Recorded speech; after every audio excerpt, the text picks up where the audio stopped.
넥스트 노멀 위원회 정기 세미나 코로나19 넥스트 노멀 시대 국제 정치 경제 변화 세미나에 실시간으로 참석해 주시고 또 많은 관심을 가져주시는 여러분께 먼저 감사 말씀드립니다. 저는 오늘 세미나의 사회를 보는 고려대학교 경제학과 교수이고 넥스트 노멀 위원회 위원장을 맡고 이종. 먼저 저희가 익숙지 않으실 테니까 넥스트 노멀 위원회에 대해서 잠깐 설명을 드리면은 넥스트 노멀 위원회는 지난 7월 1일에 시작된 고려대학교의 다음 코로나19 이후의 시대를 준비하는 위원회입니다. 각 대학에서 대표가 되시는 교수님들이 위원으로 참가하시고 계시고 저희가 코로나19 이후에 많은 변화가 일어나고 있는데 이러한 변화가 정말 실질적으로 어떤 사회 변화를 가져오고 또 대학은 어떻게 준비를 해야 되느냐 이런 연구를 하고 또 세미나를 하고 보고서를 만드는 그런 위원회입니다. 지금 오늘은 특히 이런 변화 중에서도 전 세계적으로 큰 변화, 정치 질서와 경제 질서에 대한 변화에 대해서 최고의 전문가들을 모시고 의견을 나누는 그런 자리를 마련했습니다. 제가 오늘 발표와 토론을 맡으신 선생님들을 먼저 소개를 드리겠습니다. 제일 먼저 정치 부분에 대해서 국제 정치 질서 변화에 관해서 발표를 해주실 분은 현재 고려대학교 국제대학원 교수이시고 또 원장을 맡고 계신 김성한 교수님이십니다. 김성한 교수님은 2012년부터 13년까지 외교통상부 2차관을 역임하신 바 있고 또 굉장히 다양한 경험과 저술을 하신 널리 알려진 분이십니다. 이 분야에 관해서 또 많은 저술을 하셨는데 미국 외교 정책, 미국의 세계 전략과 한반도 등 많은 저서를 하셨습니다. 또 우리 김성환 교수님은 미국 텍사스대 오스틴에서 정치학 박사 학위를 취득하셨습니다. 두 번째로 발표하실 분은 국제 통상 질서 전문가이십니다. 실제 국제 협상가로도 활동하셨고 1997년부터 이화여대 국제대학원 창립 교수이자 원장을 역임하셨습니다. 2020년 9월부터는 한국고등교육재단 사무총장으로 막 일을 시작하셔서 바쁘신 가운데도 또 저희 초청에 응해 주셔서 감사합니다. 중요 경력은 굉장히 화려하신데 특히 한국경제연구원 원장으로 2011년부터 2014년까지 근무하셨고 또 FTA 직접 협상에 또 WTO 기본 통신 협상의 협상 대표로서 많은 활약을 하셨습니다. 저서로는 한미 FTA 역전 시나리오, 미중 전쟁의 승자 누가 세계를 지배할 것인가 등 많은 저술이 있으십니다. 예일 대학에서 경제학 박사 학위를 취득하셨습니다. 오늘 토론을 맡으신 두 분은 먼저 정치 분야에 대해서는 고려대학교 정치외교학과 교수이신 김헌준 교수님께서 오늘 토론을 해주시겠습니다. 한국정치학회 또 한국인권학회 이사를 맡고 계시고 호주 그리피스 대학교에서 부교수를 역임하신 바 있습니다. 미국 미네소타 대학 정치학 박사이십니다. 또 국제 통상 경제 질서의 변화에 관해서 토론을 맡으신 분은 강문성 고려대학교 국제학부 교수이십니다. 현 한국 국제통상학회 수석 부회장이시고 대외경제정책연구원에서 연구위원을 역임하신 바 있으십니다. 미국 위스콘신 대학 경제학 박사이십니다. 여러분께서 지금 유튜브로 송출이 되고 있기 때문에 혹시 발표라든가 토론에 또 참가하실 분은 채팅을 이용하셔서 참여하실 수가 있으십니다. 오늘 순서는 먼저 발표 정치 질서 쪽에서 김성환 교수님이 약 20분 정도 발표를 해주시고 그다음에 김헌준 교수님께서 10분 이내로 토론해 주시겠습니다. 그 다음 제2세션에서는 또 최병일 교수님이 발표하시고 강문성 교수님께서 토론해 주시는 그런 형식으로 하게 되겠습니다. 중간에 여러 가지 시간이나 상황으로 봐서 질문이 있으시면 맨 마지막에 일반 토론을 하는 것을 지금 원칙으로 하고 있습니다만 또 긴급한 또 중요한 질문이 있으시면 중간에 또 제가 질문을 발표자나 토론자에게 전달하도록 하겠습니다. 그럼 먼저 이 김성환 원장님께서 코로나 시대 이후 국제 정치 질서 변화라는 제목으로 발표해 주시겠습니다. 네, 감사합니다. 이렇게 귀중한 자리에 불러주신 이종호 교수님께 다시 한번 감사의 말씀을 드립니다. 방금 소개받은 고려대 국제대학원의 김성한입니다. 제가 오늘 말씀드릴 주제는 코로나 사태 이후에 국제 정치 질서가 어떠한 지금 모습으로 변화하고 있는지, 나라 안팎으로 굉장히 어수선한 그런 기분을 저만 느끼고 있는 게 아니라고 생각합니다. 여러분 모든 분들께서 굉장히 혼란스럽고 또 우려스럽고 그런 상황이라고 제가 짐작이 되는데, 제가 말씀드릴 주제는 보시다시피 앞으로 지금 국제 질서가 어떠한 방향으로 변화할지, 특히 자유주의 국제 질서가 지금 굉장히 위기에 봉착해 있는데 그것이 어떠한 모습으로 변화해 나갈지, 또 권력 정치라는 측면에서 봤을 때 미국, 중국, 미국 간의 이 경쟁이 굉장히 치열하게 전개가 되고 있습니다. 이것은 뭐 저희 입장에서는 강 건너 불이 아니겠죠. 그런 측면들, 그 다음에 다자 협력의 성격이라든지, 또 우리의 어떤 안보의 또 핵심 기제라고 할 수 있는 이 한미 동맹의 도전을 우리가 여하한 방법으로 극복을 해 나갈 것인지, 이런 점을 중점적으로 말씀을 드리겠습니다. 여러분 뭐 잘 알고 계시는 이 19세기 말 그 소설 중에, 영국 소설 중에 지킬 박사와 하이드가 있죠. 지킬 박사는 어느 날 갑자기 자기 몸속에 두 개의 자아가 치열하게 충돌하고 있는 것을 발견하고, 뭔가 이것을 둘이 나눌 수 있는 방법이 없을까라고 해서 묘한 약을 발명을 하죠. 마치 그러면서 이제 그 약으로 인해서 낮에는 굉장히 젠틀하고 존경받는 지킬 박사로, 그리고 밤에는 굉장히 야비하고 사악한 미스터 하이드로 살아가죠. 그 비슷한 상황이 아닌가 싶어요. 지금 그 지킬 박사가 발명한 소위 화학 물질이 일종의 코로나 19가 될 수 있겠고요. 그 코로나 19로 인해서 우리가 지금까지 향유해 왔던 이 자유주의적 국제 질서, 지킬 박사가 비자유주의적인 일종의 하이드처럼 변해가고 있는 그런 상황이 아닌가라는 그런 생각이 듭니다. 그래서 이 코로나 19를 치료하고 예방할 수 있는 어떤 치료제나 백신이 개발되기 전까지는 이른바 비자유주의적인 혼란이 불가피하지 않을까, 이런 생각이 듭니다. 아쉽게도 이제 지킬 박사와 하이드에서는 지킬 박사가 이제 그 화학 물질을 발명한 것을 후회하고 고민하다가 결국은 자살을 택하는데요. 우리는 소위 바라컨대 굉장히 효과적인 그런 어떤 치료제와 백신이 나와서 지금 넥스트 노말이 과거 우리가 향해 왔던 그런 자유주의적 국제 질서, 이른바 세계화가 보다 진전된, 개선된 세계화의 형태로 발전이 될 수 있으면 좋겠습니다. 그래서 백신이 개발되면 과연 코로나 사태 이전의 세계, 다시 말해서 자유무역이라든지 또 국제 분업 체계라든지 또 국가의 역할 축소라든지 이 다자 협력을 다시 우리가 찾아올 수 있는가, 이런 근본적인 질문이 제기될 수 있겠습니다.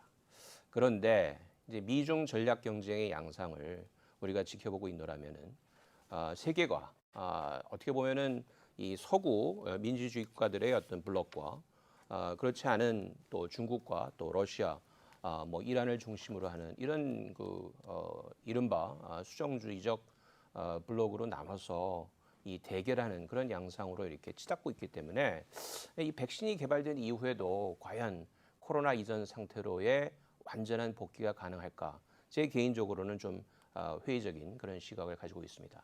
제가 이 표를 하나 만들어 봤는데요. BC는 before corona, AC는 after corona, 그 다음에 이제 AV는 after vaccine입니다. 백신이 나온다고 가정을 하고, 과연 미중 관계라든지 국가의 역할, 또 무역 투자, 국제 분업 체계, 또 국제 협력, 이런 것들이 어떻게 변화하고 있는지 좀 정리를 해봤습니다. 그러니까 미중 관계는 사실 코로나 이전까지는 협력과 경쟁을 적절히 병행하는 그런 모습이었다면은 코로나 이후에는 이제 경쟁이 격화되는 양상이고 미국과 중국 간의 이 경쟁의 양상은 상당히 구조적인 그런 양태를 띠고 있기 때문에 백신이 개발된 이후에라도 경쟁은 더욱더 심화되지 않겠나. 국가의 역할은 사실 세계화 과정 속에서 상당히 축소가 됐었는데 코로나 이후에 이제 확대가 됐고 그렇지만은 또 우리가 여러 가지 또 건강의 중요성이라든지 국가의 역할이 코로나 이후에 어떤 형태로든 불가피하고 필요하다는 그런 인식이 자리 잡게 됐기 때문에 국가의 역할은 점진적으로 확대되지 않겠느냐. 무역, 자유무역을 다시 되찾아 올 수 있겠느냐. 제가 볼 때는 백신 이후에 자유무역을 어느 정도 되찾아 올 수 있겠지만은 역시 거기에서 차지하는 중국의 비중. 제가 볼 때는 미국과 또 미국의 동맹국, 우방국들이 연합해서 엮어내는 첨단 기술 동맹이라고 할까요?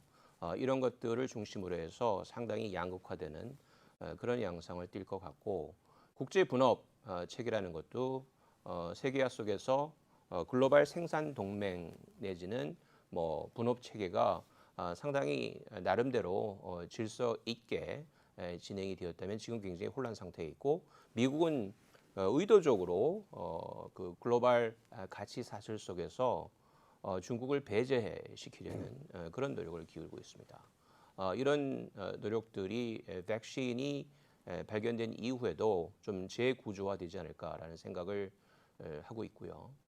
국제 협력도 다자 협력과 일방주의의 어떻게 보면은 그 상당히 드라마틱한 변화를 보여주고 있지만 기본적으로는 다자 협력의 중요성들이 어느 정도 강조가 되고 그런 차원에서 좀 제한된 형태의 다자 협력이 가능해지지 않을까 이렇게 볼 수 있을 것 같습니다. 좀 더 구체적으로 들어가서 본다면 이 미국이 현재 중국에 대해서 특히 아시아 지역에서 펼치고 있는 일종의 전략이라고 할까요? 정치 내지는 지정학적 지형에서 저는 그거를 어떻게 명명을 했냐면은 21세기형 봉쇄 전략이 태동 중이다. 여러분 지도에서 보시면 아시다시피 중국이 있고 하나의 빨간 선과 파란 선이 있는데 이 서태평양 지역에서 미국이 건 반세기 이상 전후에 막 바다에 대한 통제권을 행사해 왔는데 중국이 그간 부상을 하면서 해외 공군력을 많이 키워서 미국이 더 이상 이 지역을 무한대로 장악하지 못할 수 있게끔 여러 가지 장치들을 많이 마련해 놓고 있습니다. 미국은 거기에 대한 상당히 위협을 느끼고 이 군사적으로 중국의 이러한 팽창적 움직임을 저지하겠다라는 그런 결의에 찬 모습을 보여주고 있고요. 군사 덕투이라든지 이런 것들이 육해공 거기다가 사이버와 우주까지 망라하는 일종의 멀티 도메인 오퍼레이션이라고 합니다. 다 전장 영역에서 중국을 압도할 수 있는 그런 식의 이제 군사 전략을 가동 중이고요. 그리고 이제 그걸 하나의 어떻게 보면 경성 봉쇄라고 할 수 있다면은 중국을 경제적으로 고립시키는 연성 봉쇄는 중국을 글로벌 밸류 체인에서부터 배제시키는 건데 전통적인 무역이나 투자 부문에서 배제시킨다기보다는 첨단 기술 분야의 새로운 어떻게 보면은 지도를 짜는 그런 모습으로서 중국을 압박하고 봉쇄하는 그런 모습을 미국이 보여주고 있다는 것이죠. 그래서 요컨대 미국의 21세기형 봉쇄 전략은 동맹 네트워크를 활용한 군사력 그 어떤 억제력, 그다음에 첨단 기술 동맹을 통한 중국의 추격 저지 그리고 다자주의 활용 등이 합쳐서 나타나지 않을까 이렇게 생각이 되고요. 중국은 이제 BRI라고 하죠.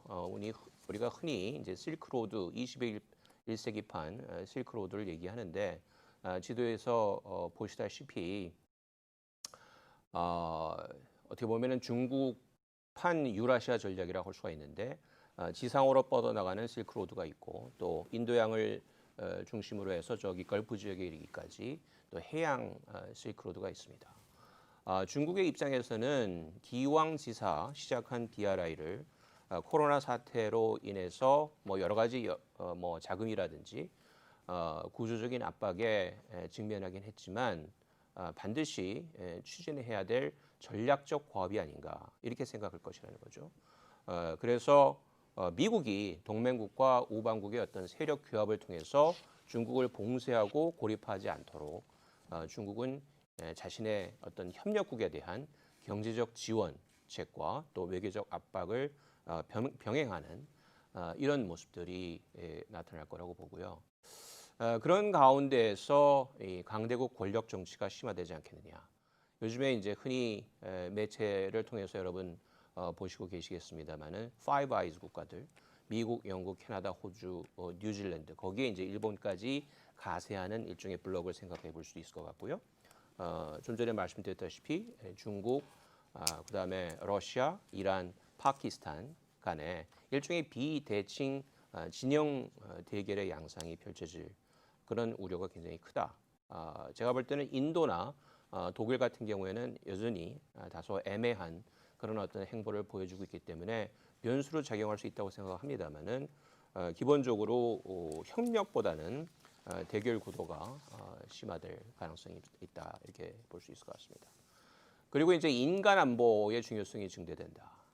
이제는 과거에 전통적인 국가 안보 못지않게 인간 안보의 중요성이 높아지는 거죠. 보건 안보라든지 경제 안보라든지 뭐 안보라고 말만 붙이면 안보가 되는 건 아닙니다만은 그만큼 우리의 어떤 삶의 질과 양태를 바꿔놓을 수 있는 그런 위협들이 새로운 형태로 등장했다는 점에서 인간 안보의 중요성을 평가할 수 있을 것 같고요. 두 번째는 이 SDG가 유엔이 어떻게 보면은 2025년까지 달성하려고 하는 목표라고 할 수가 있는데 어떻게 보면은 뭐 정치, 경제, 사회 문화를 망라하는 지구촌의 숙제를 제시한 거라고 볼 수가 있는데 걱정스럽게도 UNDP가 과거 이제 한 90년대부터 시작한 인간 발전 그 지표를 보면은 그래도 소위 동아시아 금융위기라든지 또 미국발 금융위기라든지 이런 도전을 거쳐오면서도 한 번도 하락해 본 적이 없는데 금년도에 처음으로 하락할 전망이라고 합니다. 그만큼 코로나 사태가 미치는 그 임팩이 크다고 볼 수가 있겠죠. 그래서 뭐 가난이라든지 경제, 성장, 교육, 건강 등을 종합적으로 담아내는 틀이 SDG라고 할 수가 있는데 코로나19로 인해서 2025, 2030년까지 SDG 실현이 어려워진 건 사실이지만 앞으로 코로나 이후 또 백신 이후에 세계에 제대로 대처해 나가기 위해서는 국가라든지 기업, 개인의 이르기까지 이 SDG 지표에 따라서 행동할 필요성이 증대한 것이 아닌가. 그래서 예를 들면 마이크로소프트 같은 경우에는 자신의 기업 활동을 SDG 지표별로 평가해서 이렇게 공개하는 이런 모습들이 하나의 롤 모델로 자리 잡을 수 있지 않을까라는 생각이 들고요. 더 나아가서 이제 우리의 그 안보 핵심 기제라고 할 수 있는 이 한미 동맹에 대한 새로운 도전도 증대하고 있다 이렇게 볼 수 있을 것 같습니다. 우리는 이제 북한 변수가 굉장히 큰 변수이지만 미국이 이게 하면서 어떻게 보면은 이 북한 변수는 미중 관계 속에서 하위 변수화될 가능성이 높아진다. 다시 말해서 미국과 중국이 자신들의 어떤 싸움 때문에 북한 문제 해결에 관심을 덜 둘 가능성이 높아진다는 것이죠. 그래서 이제 그런 부분이 상당히 걱정스럽고 트럼프가 재선이 되거나 아니면 바이든 전 부통령이 당선이 되더라도 북한 문제는 제가 볼 때는 현재의 기조를 계속 유지할 가능성이 높고 그다음에 이 중국에 대한 이런 어떤 미국의 집중도가 높아지면 높아질수록 미일 동맹은 중국용이고 한미 동맹은 북한용이라는 이런 어떤 전통적인 도식이 깨질 가능성이 굉장히 높아진다. 그 얘기는 미국이 한미동맹은 북한의 위협을 억제하는 것 이외에 중국이라는 거대한 도전을 제어하는데 그 외연을 확대할 필요성이 있겠다. 이거는 트럼프가 재선이 되건 바이든이 당선이 되건 간에 우리에게 닥쳐올 그런 도전이 아니겠느냐 그런 생각이 듭니다. 그래서 결론적으로 이런 점들을 종합적으로 고려할 때 역시 우리는 미중 관계가 국제 관계에 있어서 이제 가장 중요한 변수로 등장했다는 그 점을 인지를 하고 우리 입장에서는 그 구체적인 모습과 정책적 파장을 연구해야 될 필요성이 증가했다고 볼 수가 있고요. 전통적인 어떤 그 사고, 일종의 컨벤셔널 위즈덤으로 국가 안보를 얘기해 왔다면은 이제는 인간 안보, 포괄 안보적인 그런 어떤 사고를 확산시켜서 안보 문제를 정부나 또 민간 영역에서 대처할 필요성이 있고 자유주의 국제 질서가 백신 이후에 일종의 2.0 형태로 나타나게 된다고 가정을 했을 때 그것은 과거 어떻게 보면 이제 무차별적인 세계화보다는 진전된 그런 어떤 자유주의 국제 질서 2.0의 모습을 지금부터 구상하고 준비해 나가는 그런 모습들이 필요하다고 보고요. 또 SDG를 제가 강조를 드렸지만은 또 고려대학교가 사실은 SDG와 연계해서 교육이라든지 연구를 집중하고 있는 것으로 알고 있습니다. 고려대학교뿐만 아니라 우리 사회 전체가 UN SDG 지표를 어떻게 보면은 그 참고해서 앞으로 미래의 도전에 대비하는 그런 모습들, 그런 모습이 구체화될 때 대한민국 2030 더 나아가서 2040의 비전 창출에 도움을 주지 않을까 이런 말씀을 드리면서 발표를 마치도록 하겠습니다. 대단히 감사합니다.